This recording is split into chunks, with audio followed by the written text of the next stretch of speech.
Hey everybody, welcome to Ami's House. Thanks so much for watching. This week is a recap episode for me and Mike. It's been a minute. That's me, by the way. Michael over here, right over here, looking fly with the beard. Recap episode, we're just going to dig in on some hot topics. Also, our very first Patreon episode will be going live. Link will be in the show notes, so be sure to go over to Patreon and subscribe and become a supporter. Yeah, check that out. We get people saying, hey, like, are you guys on Patreon? I want to support, so here's the chance. And also, we never ask for this, but if you like the channel, subscribe. It helps us out a lot. If you're listening on Spotify, rate us 5 stars. If it's not going to be 5 stars, just tell us personally what you think. But if you are going to rate us, do 5 stars. And, yeah, thanks, everyone, for the support. It's been a fun relaunch. We're excited about the future, and we're really investing in it. So we're asking you guys to invest back in us a little bit. Amen. Thank you guys so much for your continued support, and keep watching. Thank you.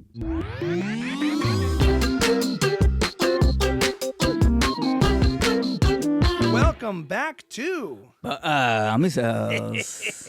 Close one. All right, Michael, it's just you and me. Yeah, first recap of the new era. Good to see you. Yeah. How you been? Been all right. You look good. It's a nice sweatshirt. Where's that from? This is Rhone. We're rocking Rhone today. Yes. Highly recommended. I love their stuff. Rhone I like. Rhone, yeah. Yeah. The thing is, it's like RHONE. The ads, the guys are like jacked underneath. Yeah. So they're like, the problem with shirts and stuff, like especially their button downs that fit perfectly and are stretchy, is it just, it will show what you are. There's no hiding anything with Rhone. It will show everything underneath. So what it requires to really work, it's not only comfortable, but it requires a body of a Greek god. So I'm working on that. So a sweatshirt's good for you. Sweatshirt's good It hides more than it shows. Correct. Yeah. I still like the button downs, but when they just drape over me like a sheet, there I am.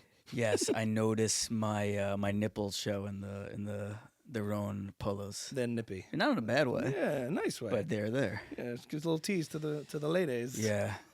Yeah.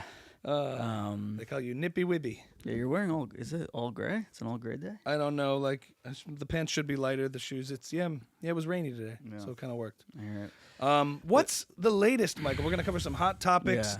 Yeah. We don't have a guest today, which is interesting. This is so if you're new to Ami's House, we used to, this was the whole thing, and we relaunched as Ami's House about 14 episodes ago. Yeah. So, what do you think? It was your idea. That's my idea. On the closing of the Buckle Up segment of our chapter of our podcasting. Yeah. Ami's House. What do we think? The good, the bad, and the ugly. It's been, I think we've accomplished everything I thought we would with the rebrand. Mm-hmm. We weren't, part of the problem was we weren't getting any new follows or subscribers. Uh-huh. And I think with this new rebrand and focus on guests, we have been. Yeah. So I think it's been a success. So for those of you who have just joined in the past few weeks, we really appreciate it. And be sure to like, subscribe, follow for a lot more episodes and bonus content that's going to be coming up, which we could talk about. Yeah, we never ask for that. But if you're not subscribed, you hit that subscribe button. Yeah, we have no plan for it, but we want to do something for all of you. Whether it's Patreon or locals, or we've had those internal discussions between us. But I think being focused is good. Let's be honest. Focused on what? On anything. Yeah. And I do think it happened to work in correspondence with me talking about a lot of stuff in Israel and what's going on, and having some high-profile discussions with other people. Yeah. That kind of timing-wise, for better or worse, did work out in terms of being able to access different people and have elevated conversations, and us stop pretending like we don't know what we're talking about with anything. I mean, playing the dumb guy in the room isn't quite what we are. We know a little bit. Well, the plan was not to this. We weren't gonna be a Jewish podcast at all with this relaunch. And then October 7th happened. Yeah, you're evangelical. People don't know that, but yeah. Yeah, I love me some J, some J-man. And then October 7th happened, and we were like, well, we can't not talk about it. Yeah. And I think we've both come around to let's do one thing really well, which is just be who we are and talk about the things we like. Yeah. Which always tends towards Judaism. Yeah, I mean, it's such a central component of our identity, and at the time when our identity in the negative was being shown so publicly and so everywhere, for lack of a better, it's like ubiquitous, like this crazy amount of anti-Semitism and anti-Israel sentiment that was like all of a sudden erupted. Yeah. It was freaky. So even guests that I would have probably talked more music and arts and creativity with, like Matisyahu, we were talking about our Jewish identity the most. Right. And when we had Scott on, like, we spoke about this issue because it was a very singular moment. I find it's a tricky time now. I was just spoke at this big event, and one of the things I spoke about was the challenge that we find ourselves in now, post October 7th, is reconciling with the temptation of regular life, wanting to pull us back in, while still this urgency going on of like Israel being at war and in the thick of it, and people still being in captivity. It's like it's nowhere. It's not. It's not much of a difference. Yeah. It's just that we've become accustomed to such a terrible situation. And that's hard. Right. So we're gonna have hopefully the next run of episodes are gonna be more with comedians, which feels weird because it's not Israel and Jewish identity. But I think we'll end up talking about Israel and Jewish identity more than we even think so. Sure. But I'm a little bit looking forward to. There's been there's a social mediazation of what's going on in Israel, Gaza. Yeah. Which is important, I guess, in some respects. But I think just because you're not talking about it on a podcast doesn't mean you're not thinking about it or caring about it. And I'm excited for the evolution of how we talk about Israel and what's going on there. Well, then, how do you do happens. that not in public? What does that morph into if it's not a public conversation? Well, I think the public conversation thus far has been, you think you know what's going on with Israel and Gaza, but here's the truth. You don't think you're anti-Semitic, but here's why you are. Or you think I'm scared, I'm not scared, I'm proud. It's been like kind of a couple people came up with the right messaging, and then everyone has gone on board. Adopted it, and I'm a little bit kind of tired of that.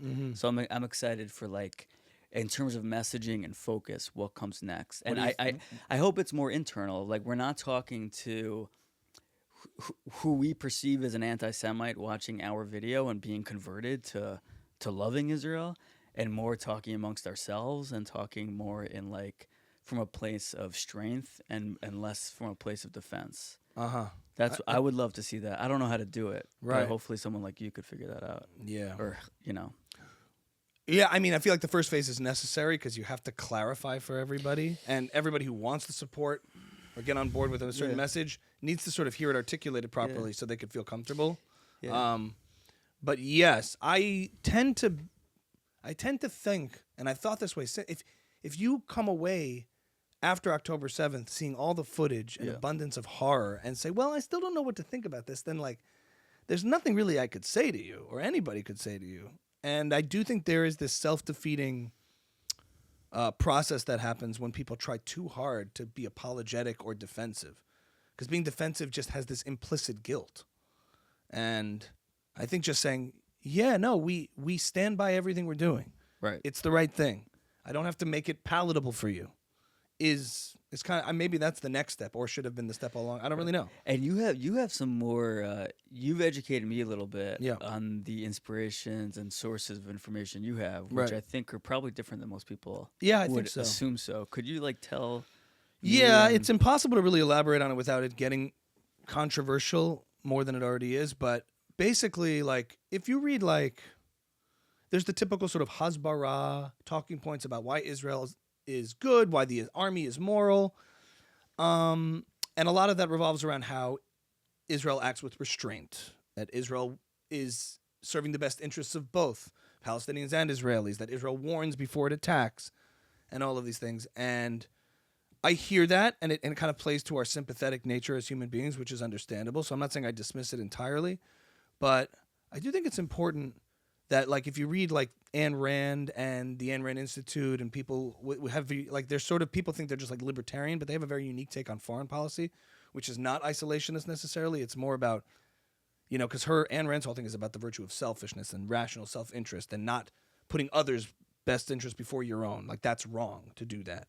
And obviously selfish has a really nasty connotation. So I think they die on that hill by saying selfishness is good. And I'm like, well, if I described to you somebody who was selfish and said they're selfish, you would think that's a negative. Right. So they always try to fight that and reframe that. But in the context of foreign policy and foreign affairs in Israel, they're very much the morality of altruism permeates Israel's rules of engagement, permeates how they fight. In other words, ask yourself, you sending leaflets and sending a warning before you attack a terrorist, Israel is not intentionally, I accept, and I would hope good people realize, Israel's not intentionally targeting civilians. The people who hate Israel will make that claim that they do. But let's say they're not, okay? We agree on that. They're not intentionally targeting civilians. It's collateral damage. They're trying to get terrorists. When they send warnings beyond the initial, we are, whatever it is, and they're putting their own soldiers and their own citizens at risk for the sake of civilians of enemy combatants on the other side, who, let's be honest, the responsibility and accountability of their death is on the aggressors that attacked Israel. So we accept all that.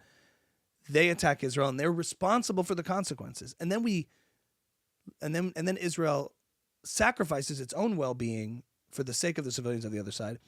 Meaning their soldiers' lives. Their soldiers' lives. They send them in danger. They warn a building that a terrorist is in. Isn't that giving the terrorist a heads up too that something's about to happen? Doesn't it put them at a military disadvantage to do that? If the answer is yes, ask yourself if that's the right decision. Now, I'm not saying these things. It's so easy to talk about these things casually in the abstract. So just like the death of civilians is tragic, but the question is who's accountable for it. So it's like who are you trying to appease in that scenario, and who's really being hurt? You know what I'm saying? These are hard questions and hard conversations, but Israel puts that forward as a virtue, and in the end, the world hates them for it. And then if the world is going to hate Israel for it no matter what, and Israel is actually putting itself at a strategic disadvantage in doing that, is it moral? Mm-hmm. Is it moral to say we're going to sacrifice the well-being of our nation, the safety of our citizens, in order to have a war that is more palatable to the altruistic West?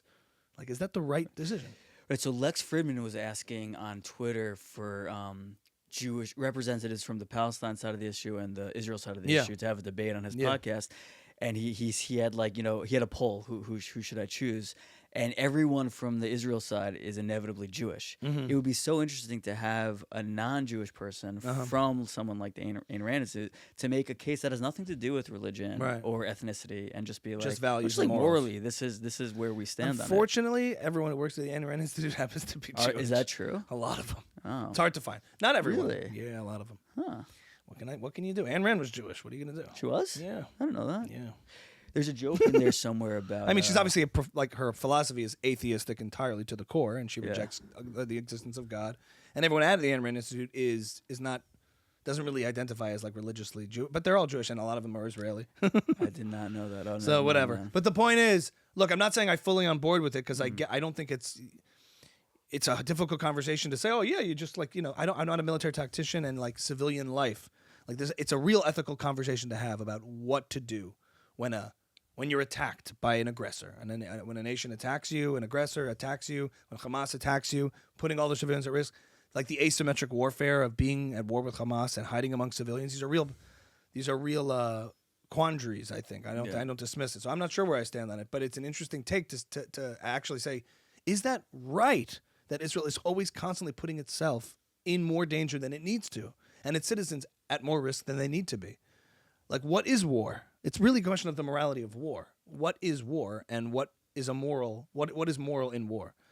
And one could argue, and I think the Ayn Rand folks argue, like the purpose of war the standard of war has to be victory.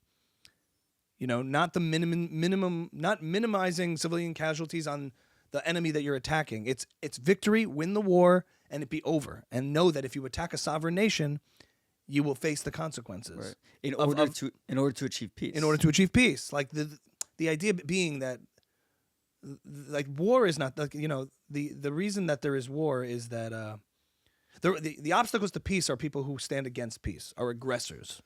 And so identifying who's defending themselves and who's aggressing is it should be the barometer. Mm-hmm. But again, like, I'm not an expert at this, and I feel a little out of turn, like, speaking so emphatically about it, because it's easy to talk about this, and suffering is suffering, and we are all feeling human beings. But at the end of the day, Israel's standard has to be victory, not appeasement to the West, not we're even better at, you should never, we do highlight the differences of that Hamas intentionally attacks civilians, and that's their goal, to maximize civilian death. And Israel's goal is to destroy Hamas, and intentionally attacks terrorists. And at the end of the day, though, I'm getting sloppy about it, but at the end of the day, I'm trying to find the words. I do take issue with this idea also of like the whole like free Gaza from Hamas. Like, it would be nice to believe that it's Hamas that's the problem, and if only we remove them, we are left with a peace-loving population of people who only wants peace and coexistence with the Jews. The historical record is not the case on that. And when I see mobs of people spitting on Shani Luke's body being dragged into Gaza, I'm not confident that that's what we're going to get. And at the end of the day, like, that's a delusion we in the West tell ourselves in order so we can all agree to focus on Hamas as the bad guy and make a distinction. I want to believe that's true. I just don't think it is. Have you heard Dr. Einat Wolf talk? Yes, I think so. She's like kind of a weird spokesperson. She's that short-haired girl? Short-haired woman? No. I've seen her. She's like beautiful. She has like very like radiant eyes. She's very intriguing, but she has like kind of a weird voice. Okay. Yeah, so she's weird. But I love everything she has to say, and she also says like we're so condescending to the Palestinians, where they're like they tell us what they want for decades, and we're like the West is like, well, I think she called it West-splaining. Like, oh, that's not really what you want. Yeah, you want don't freedom. Really want all of Israel. Yeah. You just want a good economy, right? We want. And she says that really eloquently, and I like to see her message, the way she talks about it. I would love to interview someone from Ayn Rand's Shoot or her about, or like Caroline Glick, these people who are like, they're hardcore, but like for me, I would like to engage with that point of view. I'm not sure where I stand on it because like, but it's a refreshing point of view to say like, oh yeah, like these things that people, especially left of center, try to flaunt as virtues, are they really like, because you're effectively, what you're not realizing you're saying is we're willing to sacrifice and put at risk the safety and of our own citizens, which is a violation of the first role of our government, is to protect those citizens in order for some impossible standard, you know? So yeah, we're going to dive deeper into that Israel conversation. I think maybe have people on to have takes on it and perspectives that you haven't heard before. A different kind of conversation. Yeah. What do you think of Shane Gillis? So Shane Gillis. So we started by getting me into even more trouble on this pod, Michael. Thank you for those questions. Is that how you feel about it? You feel like you get in trouble for saying that? No. I mean, I stand by it. It's just exhausting to constant. It's not exhausting. Like, I don't know. Like, no. It is exhausting. There's a lot of hate. Like, it's so much hateful comments. Someone commented on our Dovey clip, his cocaine mezuzah thing. She commented, genocide. Zionists love genocide. Yeah. I saw that. And you went after. She said, I went to her profile. She's the CEO of a company. Yeah. Like a small business. Like, what is So look, do I say it doesn't affect me at all? Like that much negativity and hate. I post a picture like with my family. I'll post a picture about. I'll post a video about like being a parent and be like, I hope your child realizes his father was a genocidal maniac. And like, I thought you meant. I didn't realize that's what. I thought you meant from like Jews. I didn't really. No. I meant from like from the haters. hate. The haters are gonna hate you more for saying that.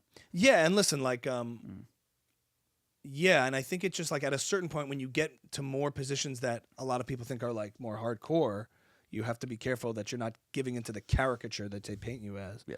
Like, yeah, exactly. And I don't want, and I'm not saying that. I'm just simply saying like the standard has to be victory. Everyone's like, when does this end? I'm like, when Hamas is defeated, that's when it ends. Yeah. War is awful. It's hell. Yeah. That's what it is. So if you're gonna provoke war and bring it on, it's gonna be hell and the standard is victory for Israel. Yeah. Hamas surrenders, the hostages are returned. That's our standard. Not when does this end? How long does this, and like, I think people lose sight of that. And it's like, it's an easy answer and it's a simple answer, but it's. Dr. Wolf said something. She was quoting somebody else, but she said, the Palestinians are the only people who lose a war and then decide they can dictate the terms. Yeah. Like, so even right now they're talking about like, Israel has them cornered. Like Rafah is in serious danger. Yeah. And they're giving them an out, like, we'll stop. Yeah. And they're like, no, this is how we're going to stop. Yeah. And you're like, well, you can't do that. There's a phrase, like, when Israel's the only country, like Douglas Murray said, Israel is the only country not allowed to win a war. Apparently, Israel is the only country not allowed to, Hamas. He talks about that. And, like, in Israel's case, and historically in winning wars, is the only case where the victors had to capitulate and the people who lost sued for I forget what it is. It's similar to that idea. Like they get to make the terms. It's like no, the people who lose the war do not make the terms. Right. And then this whole idea of like it's just like I get exhausted by the idea of like it's so obvious at a certain point like what's going on here. And I still say that like well it's one of the reasons we're taking a break a little bit from it because I think shifting into the other things we're interested in, like I've said my piece. I'll still continue to make stuff. I made a video today about it. Just reminding people, like, the second you start to hear talking points about, like... So I have a question for you. Yeah. When you make a video, like, anti-Zionist, or the... We're anti-Zionist. Who do you picture is watching the video? Who do I picture is watching it? Yeah. well, first of all, everyone in the echo chamber is watching it. This is what you're getting at, right? Like everyone who already agrees with me is watching it. That's what I think, but I want to know what you think. I know already everyone in the echo chamber loves it. Yeah. And is like, that's like, and I think for chizuk, for strength, even for people who are the most like pro-Israel people already, hearing clarifying messages is helpful. Yeah. It's helpful to me. I'm like, like you get caught up in the cloud and the noise and the chaos of it all, and you're just like, let's remember, Hamas wants to kill all the Jews. They've said it many times. That's what they want to do. So when I say that out there, and then I actually think it hits people who aren't as affiliated, Jewish or not Jewish, and they're just like, thank you. Like, I've been thinking that as this continues to go on, and I watch biased media coverage confusing the issue, and Hamas suing for peace, trying to make terms, and prisoner exchange, and hostage exchange, confusing all the language. And they hear this basically get thrown into the muck and the noise of it all.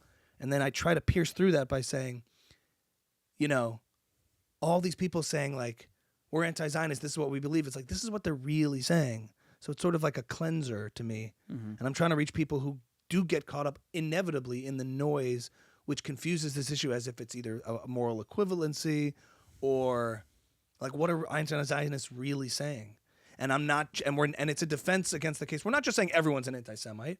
We're not saying you can't criticize Israel, because they constantly say and are constantly making this point, like, we have no problem with Jewish people. Okay, but only if they form a state, only if they defend themselves, and all the double standards that pile up. It's like a treadmill running in place. If you stop, you'll get thrown off. So every once in a while, to keep the fitness of, like, the moral clarity about the issue, like, front and center, that's what I'm aiming at. And I don't think it's like just echo chambery, like, I'm not just preaching to the choir. I think I'm preaching to people who get worn down by very confusing language and messaging. Great. Does that make sense? Yeah, it does. You know? And maybe, of course, you don't need to see another video. But, like, and a lot of people who are fans of mine or, like what I've been saying, I think for them it helps. Like, especially as, like, I try to target when I make a video, it's not just a random another one of those things. It's usually about the moment. Like, if there's a hostage situation going on, or if that's the current thing being spoken about, like, why this is so disturbing to me. That people who still say resistance by any means necessary, as more, if another footage comes out or people see something, or, like, I made a video the other day about like how disturbing it is how many people on the far left in media are like, well, show me the proof. Where's the proof? Like, that's their first response. And I'm like, okay, I get it. Proof is necessary. Investigations are necessary. But it's a very strange reaction on a human level for your first response to hearing some of the most atrocious things, horrible things, subhuman things, to say, where's the proof? You would never say that in other scenarios. If you heard about an alleged story in the Congo or in Chicago of women being held in captivity and raped, you wouldn't go, well, where's the proof? Right. You would say, oh, that sounds terrible. Like, and maybe down the road you would say, like, where was the details on that? That's horrible. But you would maintain your sympathy. When Israel comes about, they just dismiss it. In fact, like, due process was totally thrown away over the last couple of years. Exactly. In Me Too. And I point that out in my other video too. So it's like, it's sort of these, every once in a while, I think it's like just a recharging that battery, that message of like, for all the people who've been confused about this, you're bound to get confused there all the more. So what I think as an observer, to me, to you, I think that there's a phenomenon going on of part of the pleasure of watching videos is that what you said, and then there's a certain proportion of it that's the imagined anti-Semite hearing it and being converted. I know I just said that, but I think there's like a 10% you think I'm getting them? Part of it. No, but I think it's like this delusion that we all have that's also what it's accomplishing, which makes it extra pleasurable to watch. All I can tell you, like when you see Douglas Murray on CNN, you're like, oh yeah, he's changing the world, baby. It's not. Yeah, but I can tell you this, like, when you're in this muck of it all, like, hashtag Stand for Israel has like 127,000 similar engagement things, and hashtag Free Palestine is in the millions. Yeah. And I guarantee you, is all of those millions of people a Hamas sympathizer? Not really, but they bought into this narrative of the underdog, the oppressed and oppressor narrative. And I think if you come across some of my videos, you'll be like, wait a minute. If you're one of those people who really doesn't have skin in the game, but is just like, sure, yeah, Free Palestine. Do you do hashtag Free Palestine? Not always. No. Sometimes. Usually not. Palestine, Hamas, Israel, Palestine. Yeah. But if I reach those people, it will give them pause. I know someone who watched me debate Breonna Joy Graham was like, nah, but she didn't actually address that. I'd never heard somebody make that point, which cool. she didn't do in like the YouTube thing. I don't know. He kind of, because most of the comments against me are just hate. Nobody says anything constructive for the most part. Zion, they call me a Zionist like it's an insult. I'm like, yeah. Yeah. They just throw like genocidal, this and that, and then they'll say some historical inaccurate facts occasionally. But rarely are people taking on exactly what I've said precisely and debating it. Someone did that on one of our YouTube videos. I think it was with Alex Clary. It wasn't about Israel. It was about like music, where they're like, I love Ami, but I actually think what he said about this music thing is way off. And I liked it because I was like, that's a good comment. We don't have to agree with everything you say. I blocked like, him. Thanks. No, I'm just kidding. No, in other words, so I think there's this the confused masses who are thinking they support Palestine because they want to be good. Yeah. They're against atrocity propaganda. So they're like, rip down the poster if that's actually killing innocent. There's people like that who are just caught in it. Yeah. And I think if you came across some of my things, you might want to say, oh, hateful, but like it would give pause and plant a seed of like, I don't know. So maybe there's those things there where like they come across mine, then they start to go down there like, I just started to see like, I don't know, like something's wrong with this. And I think it hits them in little bits. If they're already not hateful and dug in, they want to be on the right side of it. And they're just like, I feel like this is a good cause, and they don't know anything else. So anyway, back to the whole, you made a point about how like the Me Too and the Due process was thrown out, which can bring us to the changing of the culture that we find ourselves in now, because we spent a lot of time on Israel. We've officially canceled our Back to Do episode, which is fine. But the culture changing moment outside of the Israel stuff, but it ties in to like very much so. I think Shane Gillis being on SNL this past week, and I think there's a lot of significance and a lot of what to talk about. Do you want to go first? Or let's start with reviews. What do you think of the episode? Okay. Then we'll get into some more meta stuff. Right. So I've been following a little bit of Shane Gillis, not that closely. Like I wouldn't say I'm like one of these super fans that's watched all the specials and all that. And he's got a good vibe, and I've seen some stand-up clips that make me laugh. Is he in my like top 5? I don't know. Like there's other people like stylistically. I like Dovey. Well, I mean, Burr. when I came across Mark Norman, I was like, "Who's this guy? This is odd." He's just so brilliant. There's like and guys like Burr and I don't know, Patrice O'Neal. There's people in like everyone's got their like Cosby, favorites. Yeah. Cosby. Yeah, he's great. The dentist. Puddin' Pop. But he's made his way into the Rogan verse. Yeah. It's been it's an incredible like story arc of a classic tale, similar to like the Norm Macdonald getting fired from SNL and then coming back to host. But I don't think performance-wise, and this isn't to throw shade, it's just my honest sort of response to it. I feel like I admire the fact that Shane has really garnered so much adoration and respect amongst his fellow comedians, and I always respect the hustle and his success. But did he like meet that moment and own back SNL in this sort of satisfying way and murder the way a lot of his like contemporaries are claiming? I don't think so. Yeah, I think we all the third act of the story was he gets fired for maybe unfair reasons, maybe fair reasons. Yeah. He builds a career that he becomes bigger than SNL. Check. And SNL needs to hire him back. Did all that. And then he comes back and makes the best episode of the year. And if you had never fired him, all the episodes would have been this good. Right. But it wasn't that great. It wasn't that. It was good. It was decent. So I think people want it to be that, and it's okay that it's not that. Right. But like, I still give Matt. He still deserves all the praise for for his rise and coming back to it.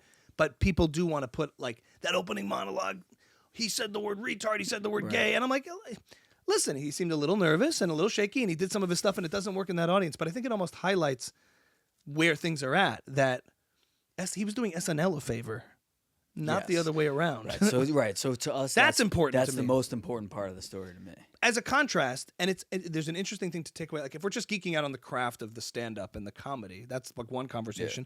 And then there's the cultural relevance of it, which are two different buckets. But to just geek out on the comedy for a second, there's an interesting thing that happens when you're performing for like a television audience.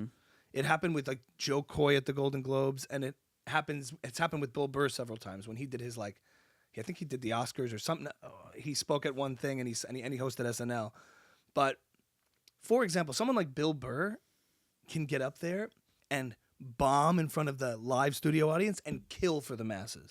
He has this brilliance where when he hosted SNL, he was able to do his thing, make everybody in there uncomfortable, highlight why they're not culturally relevant and not in touch, while all of us were dying. Obama said that about his debate, I think, with John McCain, maybe. He said, like, I think he said to his team, I'm not trying to win the debate with John McCain. I'm trying to win the debate for everyone watching at home. Right. I don't care what happens in this room. I care about what the hundreds of millions of people at home And think. Chappelle, in a way, sometimes performs like that. But like the best sweet spot is when the audience, when they're cracking up and we are cracking up, I guess, because it's hard to get on board with someone who seems like things are falling flat. You know who did? Louis C.K. did that really well when he hosted. So Louis got everybody, and he's like, okay, we did. So there's a brilliance to it. To me, that's like the highest level. If you can accomplish that, where the room is done, it's like you get them and you get us, and everyone's, and you highlight like where the discomfort is. Like there's some brilliance there. Bill Burr did it like where did you see Bill Burr when he hosted SNL? Billy? He did this. No. He did this brilliant maneuver. He gets the audience on his side. He's like, "New York is back, baby! Rick Moranis got punched on the Upper West Side. New York is back." So first he wins over the crowd, but then he turns all the woke stuff against itself by turning. He's like, "June. Apparently it's Pride Month. You know when you're like zoomed out of the Matrix and you're like, dude, whoa, dude, it's Pride Month. Oh, now I get it. Tank tops." And he's like, "June, that's kind of a long month for a people who were never enslaved, you know?" And everyone goes, "Oh." He's like, "Yeah, I'm just saying, like February, it's freezing, it's cold. That you're gonna give, like why don't you swap it? Right. Gay black people can have can have like 2 months." But he did this whole thing where he kind of turned all the different intersectional groups against each other. Yeah. And then he said, "I loved how women sort of hijacked the whole woke movement. You pretended like you weren't there the whole time being racist with the white guys. You swing your little Gucci boots over and like the hierarchies of like the woke intersectional stuff. You turned them all against each other, and no one knew what to do because everyone, And it was just a brilliant comedic maneuver, and he sort of highlighted that, but the audience didn't know what to do. Shane Gillis was just like, So like to me, that was really high level comedy, and what he did and his thing is. And Shane, I think, addressed.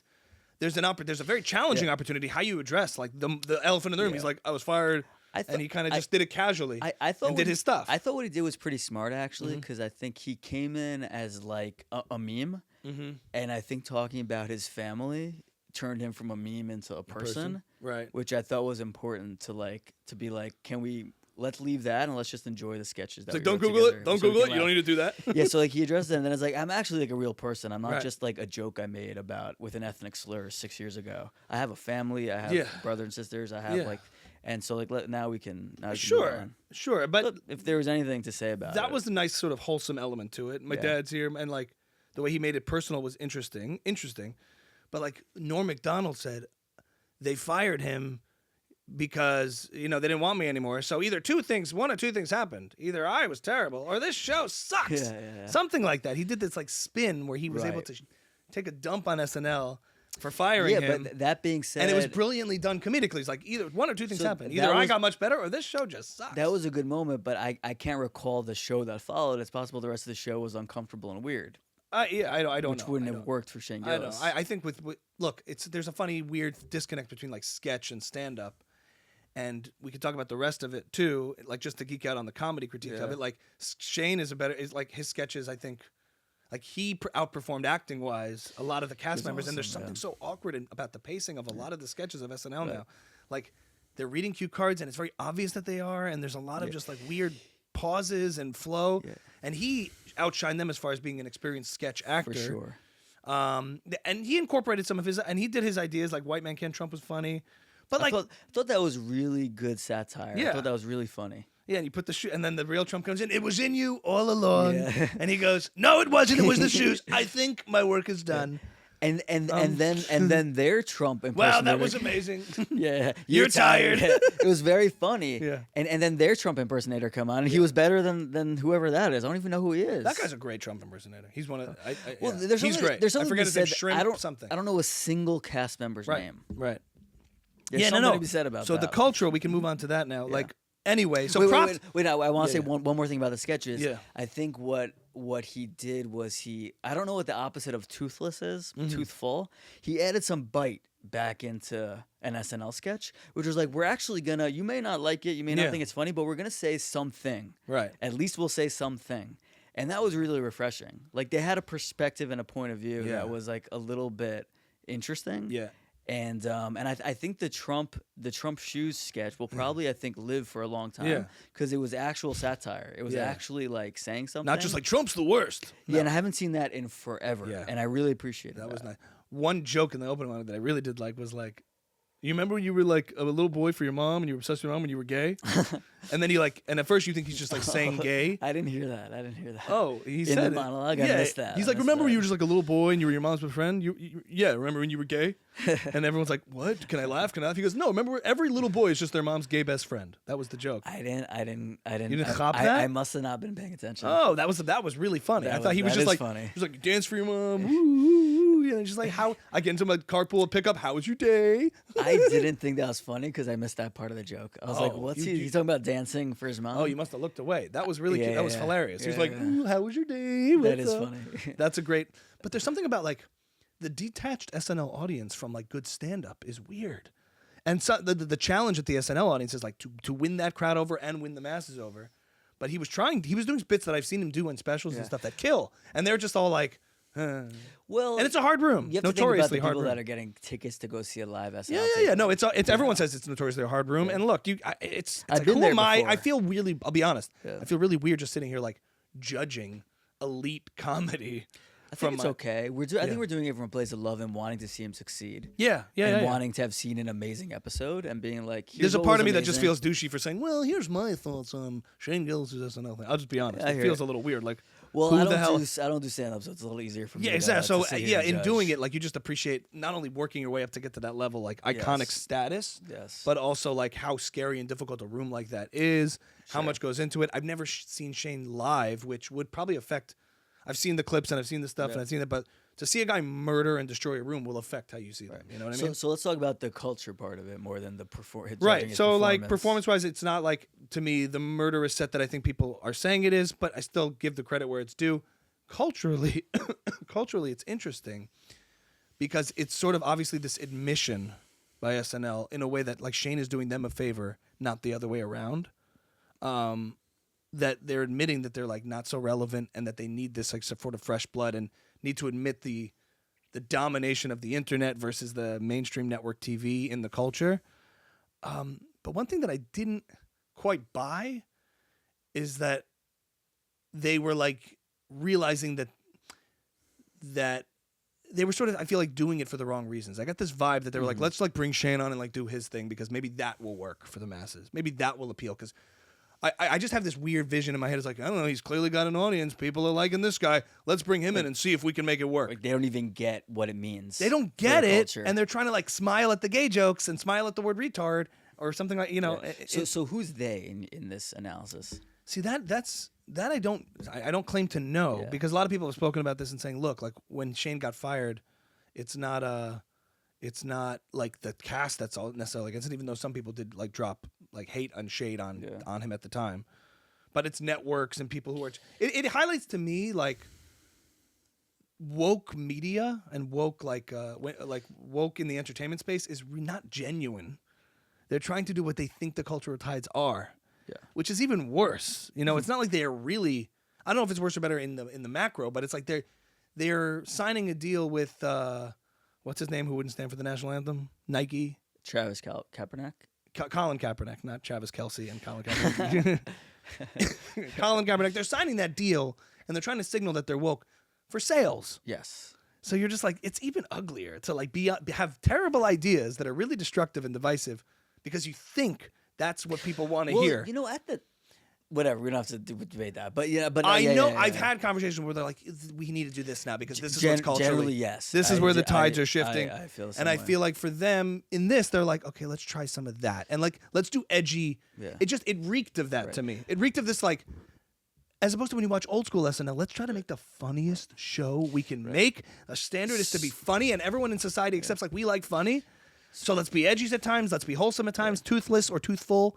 But funny is the standard. And here it's like, all right, let's try this like Rogan-ness a little bit. Clearly people are responding to it. 11 million downloads episodes for Rogan. Let's go in that direction. It doesn't feel genuine to me. I would love to hear what the cast members think because the whole time I was watching these sketches, I was wondering, like, what do they think? Because I'm sure if we had a cast member from SNL here, they would be hilarious and fun and definitely not as woke as like we think they're. So I was wondering, like, when they're saying the off-color jokes in the sketches, are they like, oh shit, America's gonna hate me for this, or like, are they refreshed? I can't believe I'm getting. Or are they refreshed? Are they like, this is what we need to be doing going forward? Or are they like, I'm gonna get killed for this. I if they weren't paying me, I would never be sitting here. Like, I'm really curious to hear how There's they felt probably about a difference. My guess is between those in SNL who do stand up and those in SNL who are just like on SNL as writers and sketch actors. Yeah.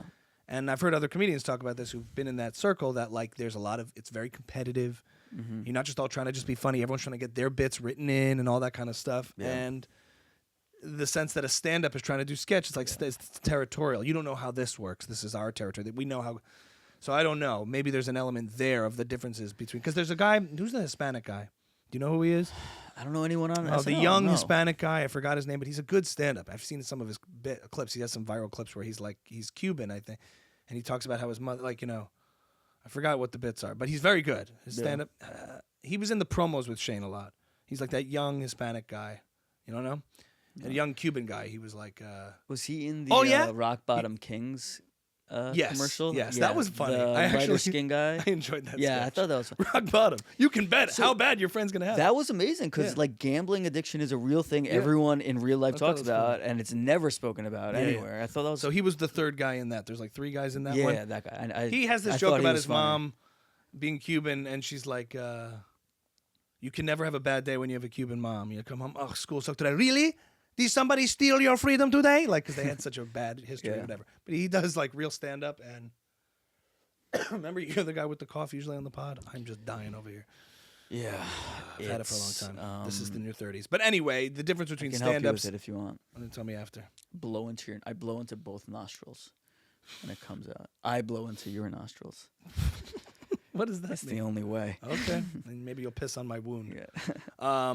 Maybe it's a difference between the stand-ups who know each other also in the scene. There's a camaraderie among stand-ups who are also on SNL. Yeah. Who also work clubs in the city and do like shows and tours. Versus ones who are maybe just exclusively sketch. But again, I don't claim to really know the dynamics, other than it's notoriously competitive and therefore not always the most like open and friendly kind of thing. But I'm only going by hearsay. And the initial question was what? Like, are they feeling refreshed that they get to say these jokes? Or are they feeling like uncomfortable? Yeah. I would just be curious to hear how they all feel about it. Well, have you seen the Weekend Update segments with Michael Che and the other guy where Colin Yost? Yeah, where he writes his jokes and makes him say like offensive black jokes. Yeah, I think so. I find that to be pretty funny and edgy. Yeah. He's like, oh my God. And he makes him write them.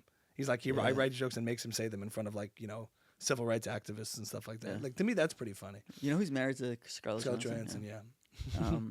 My wife's cute little films. Like, he's written about it.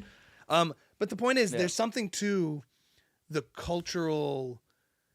It does represent, like, they've admitted, like, oh, people don't care about this crazy woke cancel culture stuff anymore. So for me, it's less about wokeness.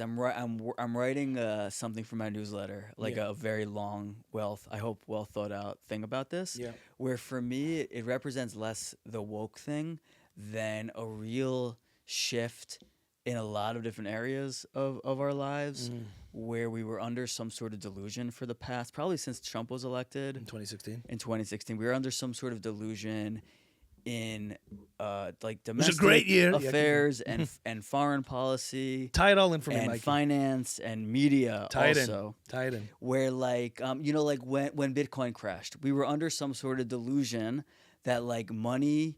I know this isn't like area, but like interest rates were low, meaning you could just borrow money. Companies could borrow money and invest and hire people and build things. And so Netflix, for example, could just like, we're going to borrow $2 billion and make 195 shows. And if they're good, cool. If not, not. But our stock price is going to go up, and everyone who owns stock in Netflix will do well. Like, great. And so, like, the economy is doing well, so everyone can just buy Bitcoin. And, like, all right, if it's real or not, who cares? Well, it's just all kind of fine, right? And, like, in Israel, like, all right, they send some rockets over, some settlers die. We blow up a building. Sort of, I want to call it, like, a delusion of, like, there's sort of, like, a status quo that we all sort of assume will last forever. And, like, because we're all fine right now. And then it just sort of once I remember from like Netflix released their subscriber numbers, and for the first time, it was like our subscribers actually went down, and then interest rates went up, so it became borrowing money became more expensive, and so companies started going like, things actually have to be good. We can't just raise money for a startup without a product. Like we actually have to make money. And all of a sudden things started toppling. So that happened in like the economy. It happened. Bitcoin crashed, and it was like, oh yeah, Bitcoin was never real. Remember, like we all knew that, but now it's real. NFTs. And then October 7th, it was like, oh, this piece was never you jumped there, real. You skipped COVID in that timeline. COVID. Well, how would that apply to COVID? You said it started in 2016. Right. Well, yeah, I guess with COVID, like, but people were under the spell of that put people under their own spell. Or like we're safe. Like, sure, there's a lab in Wuhan doing. Yeah, but then also we're unsafe. People bought into that. Right. Yeah, sure. I think it's more. I think what you're talking. So let me just. wrap it up. And then like on October 7th, it became like, oh, this piece we had was never really like real, and like things are gonna change now, and like so it's in media where I see it, and then finance that happened with Bitcoin, and now like with media, it's like they've sort of been saying forever. People have been saying like. People have been saying forever the TV executives don't know what anyone wants to watch. Movies are coming out, they're bombing. The only movies that can come out are superhero movies. You turn on TV now, there are very, very few good shows to watch. And like forever, people have been saying, well, viewers are going to go to YouTube and TikTok, and they're never going to come back because TikTok's awesome. And it's sort of been like ignored. It's sort of this conventional wisdom that has been like ignored. But now during the writer's strike, like, people left TV.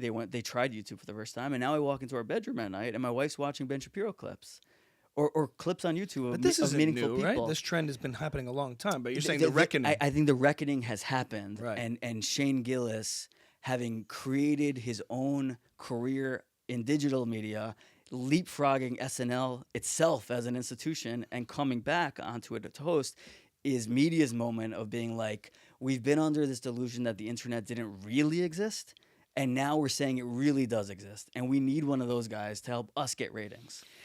And I think it's a bigger moment than it's a bigger moment than That's people. That's quite a tie-in of everything in the appreciate. But I appreciate it. Feels that way to me. Of like, there's been a reckoning going on globally, and this is media's reckoning. To add to what were you gonna say? I think what's interesting, and that's been happening for a while, is I've developed this rash, and it's still that's been happening for a while. Is this shift? There's been this pattern that people, the masses, believed something in their heart, like truthfully behind the scenes, and did not want to express it because it didn't feel politically feasible to do so. But everyone kind of knew what they were buying into publicly was bullshit, was false. That's a great way to say it. And that ties into a lot of things. The finance element of it. I don't know. The NFT thing just doesn't seem that real. It must be something. Or Me Too movement. I mean, everybody's saying anything. You're right. All men are just these predators. And whatever the case is, every single case is exactly the same. And we're just going to kind of, it's such a powerful movement. And I don't want to be deemed the bad guy on this. So I'm just going to kind of go along with it and say, okay, yeah, fire him. Every single case, like this horrible human being, Harvey Weinstein, is the same as a Louis C.K. It's all the same. I'm not gonna look at this with the matter of degree or nuance. It's all the same. Louis C.K., Aziz Ansari, Harvey Weinstein, serial sexual abuser, Bill Cosby. All of it's all one thing. You're right. I it's too much cultural pressure. BLM movement. Like at the time, you just couldn't say anything. Like you couldn't say anything against it, even if you kind of really felt like, I don't know if I'm fully. I have questions. Like I don't know if this is like. But all the masses are coming out and rising up. And you're just like, okay, well, but what about like the statistics? What about like the truth about what's really going on behind the scenes about policing and like is this really an epidemic? Is this really going on? Like how much of this is representative of truth or just like a narrative of what we buy into and how we feel? Same with in COVID. You're just like, are we really just like taking everything, at face value? I'm not seeing any kids dying in the streets here. Like you're just saying that. You're just saying how dangerous it is. Where? But I'll buy into it. And I think the culture has shifted to the point where we're just like, sadly, lost faith in a lot of institutions that maybe were once trusted, and that's like for worse. So there's no like centralized authority on things, and that's a post-COVID trauma where we're just like, this is all political. I call bullshit. Like you're saying we have to all stay home. And we're going to kill grandma, but the second there's mass protest for a cause that you get behind, no one's in danger. And they did that to themselves. But I think a lot of people are just like, I'm okay saying what I believe about something. Mm-hmm. And I realize the political or cultural or social consequences are not that great. Shane Gillis comes back in 2 years and is crowned as king and stuck to it and didn't have to make mob apologies to the masses and say things he didn't believe so that we all can, like, the mob can feel better about themselves. They've lost all that moral credibility. Post October 7th, I think a lot of sensible people realize just how morally corrosive the far left really is. The best representation of how morally backwards and corrupt it is ripping down posters of kidnapped kids. And if that's in line with, and also that BLM poster on the power glider, most good people were like, oh, damn, ooh, okay. And the corruption that was since, like, I haven't followed it that closely, but, you know, people have realized, like, okay, pendulum swung a little bit. So I think it's getting back to, like, this moment of recognition of we could just be commonsensical, say what we think, sometimes sloppily, not realize everyone's like an evil person if they say the wrong thing accidentally. Mm-hmm. And it's coming back to this place of like, whew, that little experiment of trying to be a utopian, perfect society and wokeness.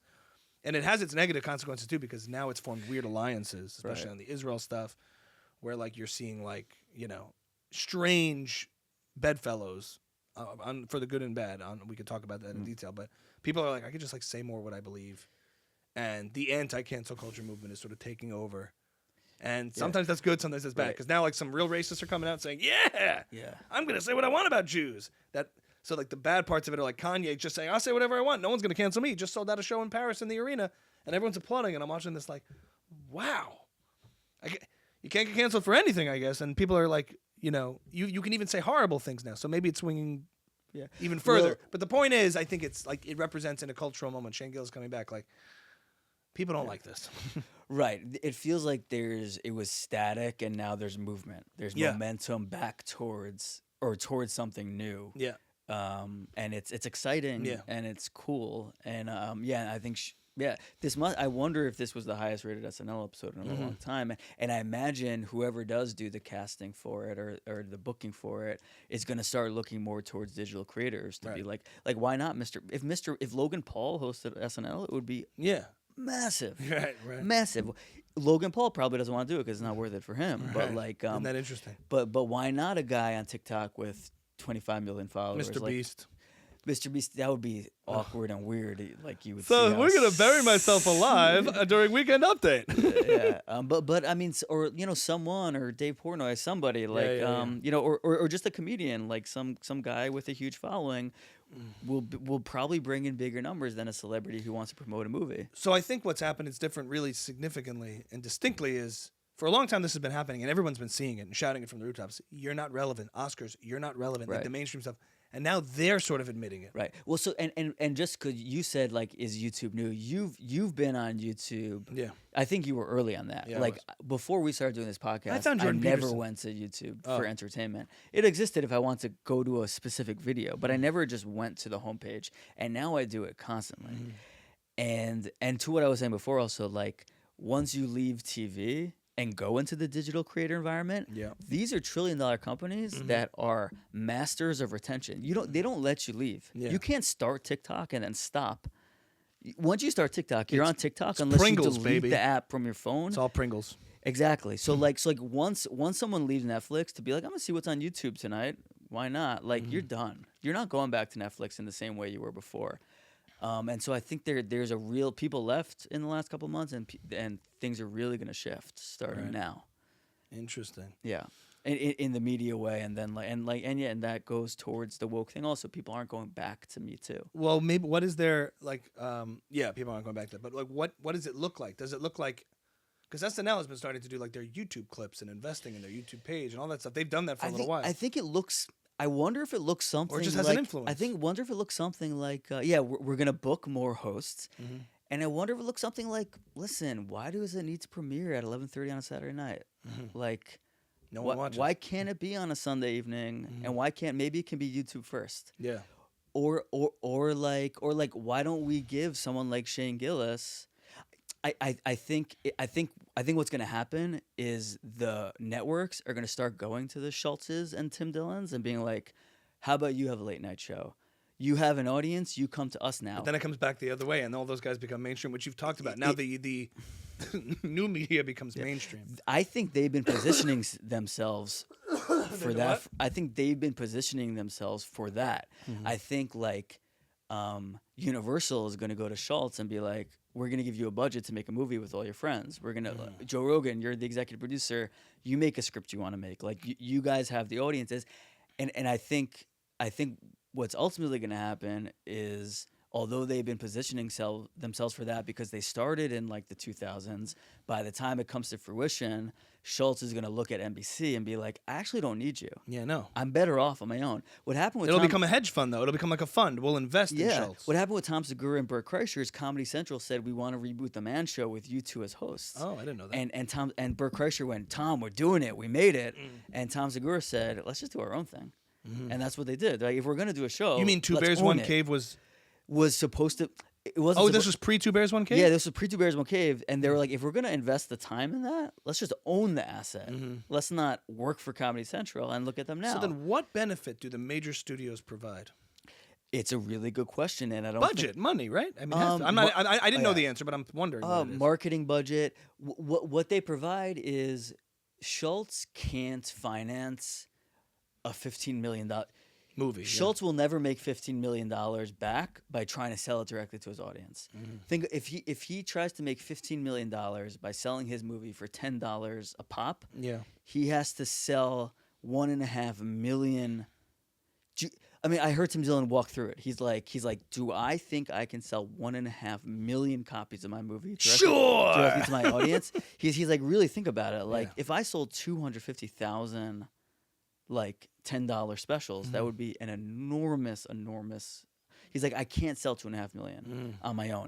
So it has to be big budget films. So that go to theater, because people are just going to watch online everything except the experience of going to a movie that's out specifically. And it's the deals they have with Netflix and Disney where like so they can make that money back that Schultz can't going directly to consumer, like DTC. Yeah, because at the end of the day, all of this stuff is pretty low budget.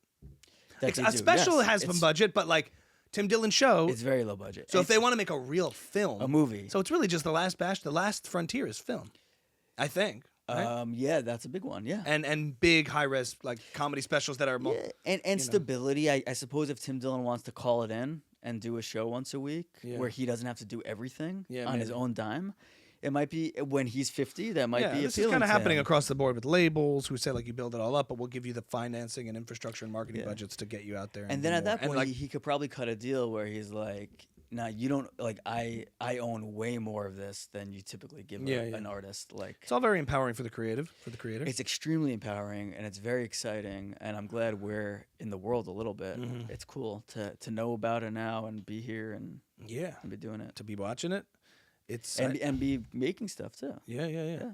And be doing our own thing because Ami's House Rising. Yeah. I want to ask you about the event you did also. Oh yeah. That was interesting. I did this. What was it?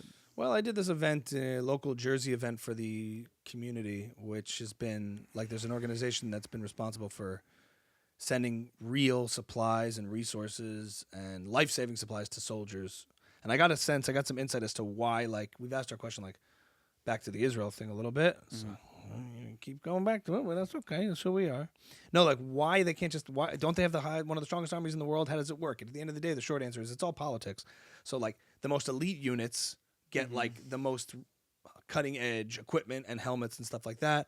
But when Israel had to, like, call up everybody and had 177% reserves coming in, like, over capacity, and everyone needs protective gear and helmets and life-saving stuff. Not everyone can get everything all at once. So I got some insight onto that. But this organization that I did this event with sends, like, they raise money for robotic dogs, like literal robotic dogs that go into tunnels looking for bombs, roadside bombs, terrorists without risking Israeli soldiers' lives. They send these called life-saving stickers that like go over wounds and like can close up a wound very quickly. And they just like have a direct point of contact to be able to send to Israeli soldiers who are going in. But what was it like doing such a big event? Yeah, I was brought in. Well, first of all, I was brought in first under the guise of like, hey, we're doing this little event. Can you like be involved and help MC? I'm like, sure. And I didn't really know much about it. And as a lot of Jewish events go, organizationally behind the scenes, it's a little chaotic, and there's different agendas, and people want to do this thing and raise money for this. They also had survivors from the Nova Music Festival speak.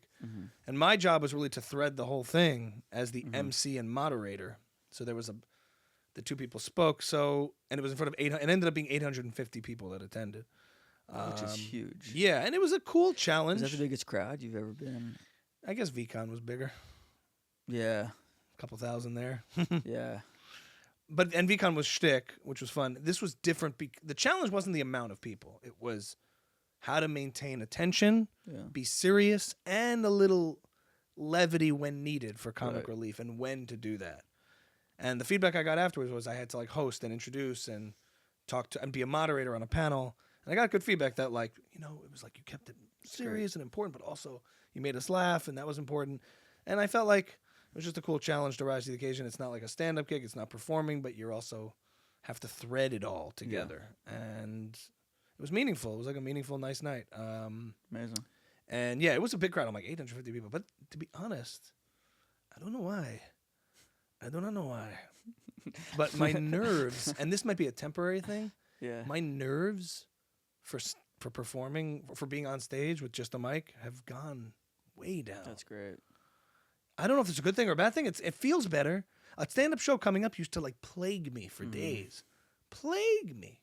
Yeah. Plague me. I'd be like, oh, yeah. And now like up until right before I get on, I'm okay. It's fantastic. And then like I'll prep the day of and make some notes. But then you get the challenge now with like my stand-up journey, so to speak, that we've covered a lot throughout this is like you get complacent on your own material. Yeah. You dial it in, and that's not good.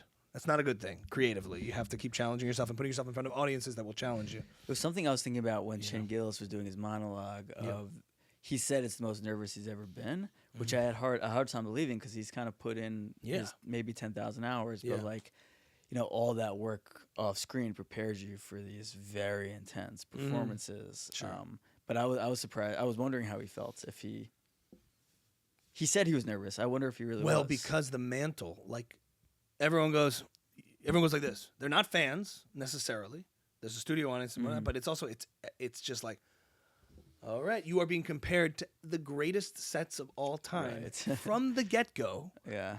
And you have 8 minutes to win them over, your best 8 minutes, and it's not a comedy club, and they're like, let's see what you can bring to this. So it's kind of and you crazy. Have a bunch of industry people standing in the sides watching. And I have been to SNL showcases before where they're like scouting for new talent, and the energy is so not comical. They're like, if industry people like you, they go, that was good. Yeah, funny. They don't go, yeah, funny. Very nice. That was good. And you got to push them even past that if you could win them over on that way. You're watching everybody else. You've seen so many things. So you're stepping into a situation that is as uncomfortable as it's ever going to get, I think. Because you're not even at a dinner or a gala or the Oscars where people are like kind of itching to laugh and get loose. You're like, you're stepping into this like spot where everyone goes like this. Let's see how you do. It's like the top spot in a way. If you were doing the most intense, important set of your life, would you want your parents there watching you? Is that added pressure or less pressure? Because Shane Gillis had his parents there. I think at that point, it just blends into everything else, right? When it's that high pressure. And it's easy to say, yeah, I'd be all right. Or not me, but like it's easy for one to say I'd be this and that. But like that kind of scenario is just like has everything stacked up against you, meaning everybody's, I don't know. So it's difficult. That's all. It's just very challenging. But I don't want to get complacent on audiences. Like when I said to you about the last episode with Dovey, I was like, it's just as hard. Because it is. It's hard to do stand-up. Yeah. But for an audience that's already going to get a lot of things, like it's more the material. I want to like do other stuff that I know it's not like a bunch of Jews are just all going to understand. You get complacent with it. But I will say the nerves, the toll it used to take on me physically, thank God has like really gone down. Maybe just from the exposure and just doing enough sets that I've killed. Yeah. And I'm like, it just builds up over time that you have enough confidence. Like I know how to do this. I know how to get by. And I've had situations where I've had to pull myself out of the ashes a little bit and recover. I'm almost waiting for that next big bomb where it like reawakens me to like get back to the drawing board a little. Me too. But like I was in Montreal for a show, big crowd, and Dovey was like next, but he was about to get up, and it seemed like the room was kind of dead because people were struggling before we were getting on. Yeah. I'm like, Dovey, don't worry, you're gonna be. It's not the room. You're gonna be fine. And same idea, like, the Montrealers love Trump. I don't know why. They love Trump. Really? They maybe don't get to hear too many Trump, not like Trump as president, but Trump impressions. I think it's a pretty progressive city, Montreal. It's like Yeah, generally. Some of these Jews I was performing with were into it. There was like one group that didn't like that. Maybe that's what maybe it's a progressive city and they get to finally wear their Trump flag. Correct. Out. And it's like, well, we're going to do it. We're building a website. It's better than other websites. I have this bit where I'm like, Trump is not the most comforting dude. You could say what you want about him, pro or against, but in a time of crisis, he is not comforting. And during COVID, when everybody was scared, he got up there and his first words were, we're building a website. It's better than other websites. And they just went crazy. But I also did I did some uncomfortable, edgy stuff in the very beginning, and everyone was like, so I had to kind of pull. So I'll tell you what it was after, but I don't want to give away the bit. But people came out to me afterwards like, dude, I love that you committed to that. So you get these experiences and more notches on the belt with stand-up. I do feel that's great. Like I've wanted to be in that position for a while. So now it's like my mind is focused on the next thing, like really honing the material, making it better, and not the imposter syndrome. Right. Which sucked to live in, and it'll still come up. It'll still happen. But the imposter syndrome is there for a long time until you feel like you've had enough notches, and the only antidote to that is to be doing it enough and booking shows and playing and performing. And I'm happy to report that that's gone away a bit. That's amazing. And then with these other scenarios too that are uncomfortable, like doing this dinner thing, I wasn't like freaking for whatever reason. I don't know why. Maybe it'll come back, but that's where that's at. So that's how that event went. That's great. Was that a long answer? Yeah, and you didn't say anything I wanted to know about. No, I guess you did. I said it was 850 people. I got to learn a little insight about how resources are distributed, and I had to thread the needle between a very delicate event because you had survivors of the Nova Music Festival speaking. I know. And a soldier, and then someone on the ground. Yeah. And moderating a panel is its own kind of challenge. I really needed you there. That would have been fun because then we could have. It felt like to be honest, all the training has been here to do something like that. That's cool. That's what it really felt like. That's cool. To sit down and know when the pauses are and the lulls to chime in and out. I would be freaking out if I had to get on that stage. You think so? With me? Yeah. With you would make it a lot easier. Yeah. But I would be nervous for sure. Because of just stage and audience. First of all, I'd open my closet before and be like, I have absolutely nothing to wear. Yeah, you need that Twillery. It's coming. Yeah, Twillery. Yeah, it's we'll talk about it. Yeah. You'd be freaking. I'd be freaking. It'd be nice to have you there. If I did it. It got me thinking afterwards about the next frontier, I think, in entertainment is what a lot of people talk about is live podcasting. Yeah.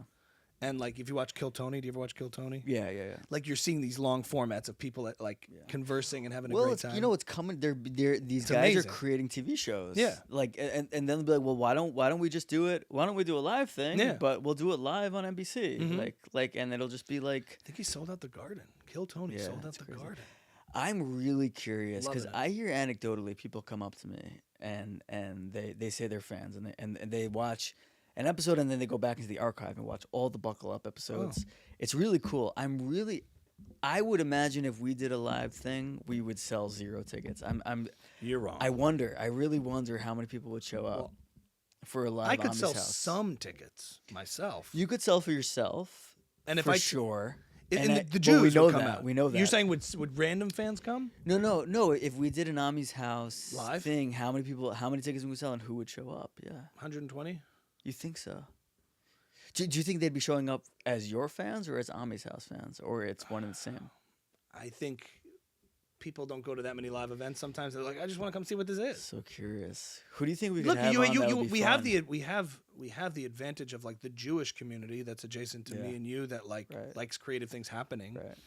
And I have a nice fan base I've cultivated with that. So would they come because I'm doing it? Well, I guess probably. I don't know. I'm curious how many people would come that watch the episodes, that watch every episode.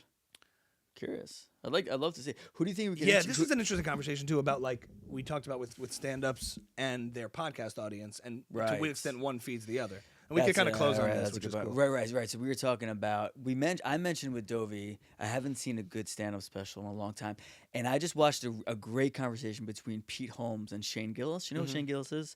He's the guy. No, sorry, not Shane Gillis. Who's that? Shane, Welcome to Short-Term Memory Podcast, where we have no short-term memory, but we just spoke about it. Shane Torres. Okay. He's the guy who does the Guy Fieri joke, talking about what an amazing guy Fieri is. Well, Shane does a whole parody of Shane Gillis does a whole thing. Oh no! So this guy's Shane Torres. Yeah. He's like a heavy. Yes, he looks like Guy Southern guy with long hair. I don't know. He's in that stratum of of the like hitting clubs every night, but not but like he's like about to break big. Okay. That Dovey was talking about. Like you can go to New York and see him in a club at night, but he's got. I know the face for sure. He's got a real career. Anyway, he was having a long conversation with Pete Holmes about how they both feel like stand-up specials have been watered down for the last couple of years, and they were walking on eggshells about how to say it because it's very much they're bringing it up on your phone. Okay, yeah, that guy. Okay, I actually don't know. Oh yeah, he's really funny and has like a big career. Mm-hmm. Well, they were walking on eggshells because it's like literally their colleagues. Yeah, you don't want to. So they're talking about how they both. They're not naming names. Yeah, he said Pete Holmes said he watched the last Dave Chappelle special and he really was very careful not to say anything offensive, but he was like, I was a little surprised by how I expected it to be brilliant and it wasn't for me. Mm-hmm. And we had just spoken about that with Dovey, how like it's been a while since a lot of these stand-ups who have huge audiences from their podcasts will then go out and sell the Beacon, and they're not selling the Beacon because everyone knows their stand-up. They're selling the Beacon out because everyone knows their podcast, and then they're like, I've never even heard him do stand-up before, but I'll go see it. And their stand-up's very, very good, but it's not world-class epic stand-up special. So we were both talking about how like does Shane Gillis fit into that or not? Of like he's a guy we were talking about a pre-pod. Yeah. He's a guy we love. We're fans. If he hosts SNL or he's playing near me, I'm gonna go see him. But is his stand-up up to that level yet? We don't know. We're finding out in real time. Well, for example, I think a guy like Bill Burr has the Monday Morning Podcast, which I'm sure grew his audience astronomically. He's a little different though because he was doing only stand-up for 25 years before he had a podcast. Yeah. So he didn't build the audience on the podcast. He grew it, I guess. He grew it. But I'm trying to think, like... let's talk about, like, Bert Kreischer, Joe Rogan, Tom Segura. Yeah. Kill Tony. Tony Hinchcliffe is incredible. Schultz, Gillis... so I just think Mark Norman. I will. My contention is I don't think there's this phenomenon of mediocre stand. Maybe, but maybe not any more than it is. Yeah, I don't mean to say mediocre. That's it's more than it's not better as than elite mediocre. as they're. Better than I think mediocre. it's always the case that success finds its way through different channels. Sometimes someone has a huge sitcom and therefore their stand-up audiences start to really fill up.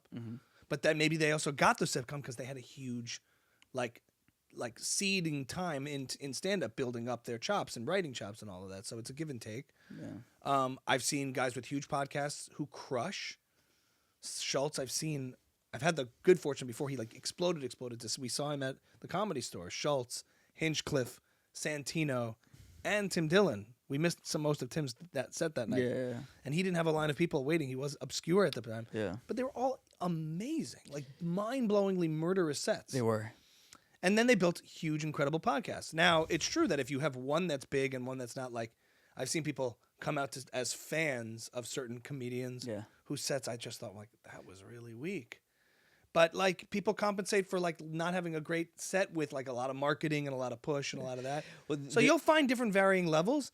I've never seen Bert Kreischer live or Segura. There's also a difference, though, between having a murderous set and being able to put together a murderous hour. True. That's true. Yeah. But I've never really seen that many specials or gone to that many hours. Seinfeld has commented, I've seen in interviews, he's like, these guys who every year have a new hour, you start to see it's fluffy. By the third one, you're like, it's fluffy. And then when I was in music school, back in the day in Berklee College of Music, one teacher was explaining the phenomenon of the one-hit wonder. Why does this happen to so many artists that they have one hits? They come out and their first album is amazing and they have these tons of hits, and then they can't match it. And that's because for the first record, the debut, they've been putting in years, decades, blood, sweat, and tears to find their best stuff and throwing out the stuff that's mediocre and choosing their top 8 to 10 songs out of 50 to 100 songs. Then they have to follow up the next year or two with another album cycle, and they've written 15 songs and picked the best 8. And so it starts, and they can't match the success of the first one because the first one had so much more time and sweat put in and honing the craft to put into it. And there was a challenge there. Now, in the days where our label had to reinvest for re-upping another record, they would just drop the album. They would just drop the artist, and the artist could never find a fan base again, and they were one-hit wonders. That's gone away because now you cultivate an audience with your hits, and you can maintain that, and there's less pressure to meet a label's standards of sales or something like that. So that's great. But I wonder if the same thing is true. It could be that within comedy, like somebody puts in a lot of time in their stand-up work to work out their best first hour, and it's mind-blowingly good, and then trying to match that with with some sort of frequency, it can't by definition. So people who take their time tend to have better results in terms of the quality of the specials. Yeah. But at the end of the day, I don't know if it's some sort of oh my God, we're finding ourselves in this world. Because at the end of the day, people pay tickets and they come see a show. And people can get by on their laurels of a good podcast that's building up an audience.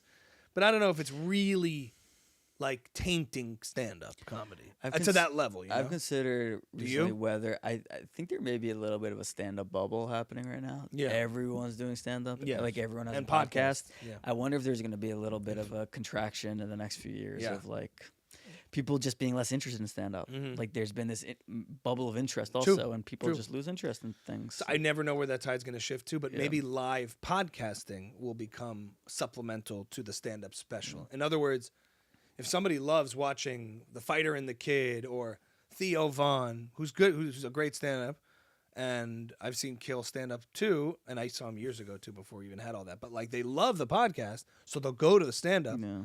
Maybe they'll just want to see the podcast. And instead of Theo Von doing his lines and written bits, he's going, just talk. And people just love that. Yeah. So they're watching live talk show style things. I think that will probably supplement the idea of you're Bobby Lee, you got bad friends, so you have to make stuff. So he's like, I don't want to do a special. No, I don't care. And I want to play clubs. That's all I want to do. And everyone's like, do a special.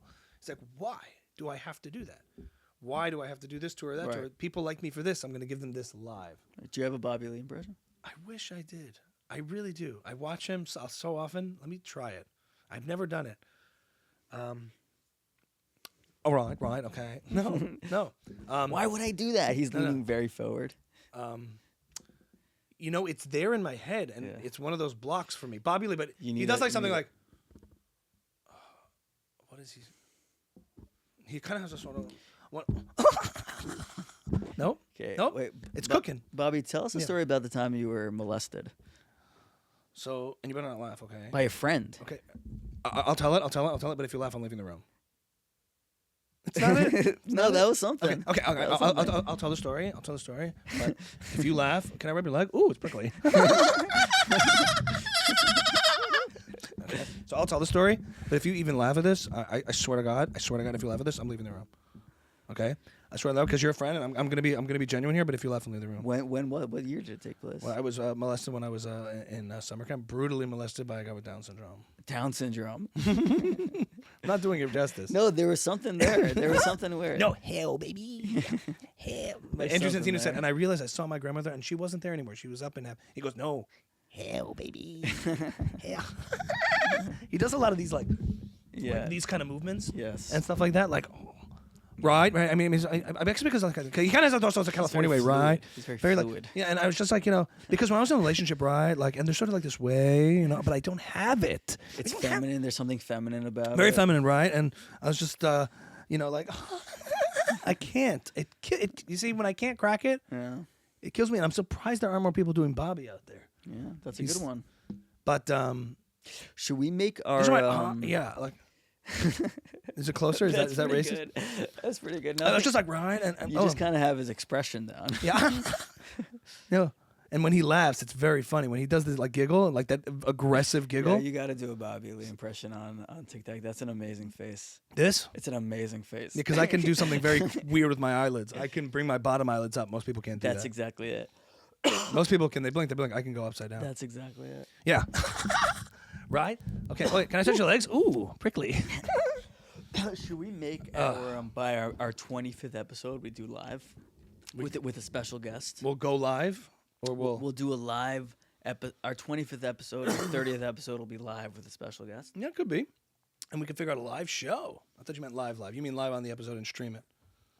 No, I mean live in a live event. Oh, 25? That's 30? It's in that's soon. 10, yeah. I don't know, we'll figure it out. 50? But this was if a good... If we get to 50, we'll do... when we get to 50. Yeah, I like the idea of being live. I'm comfortable. I've done it a lot. I would love to see you in the scenario with a crowd good watching goal, us. I know. I think we can do it.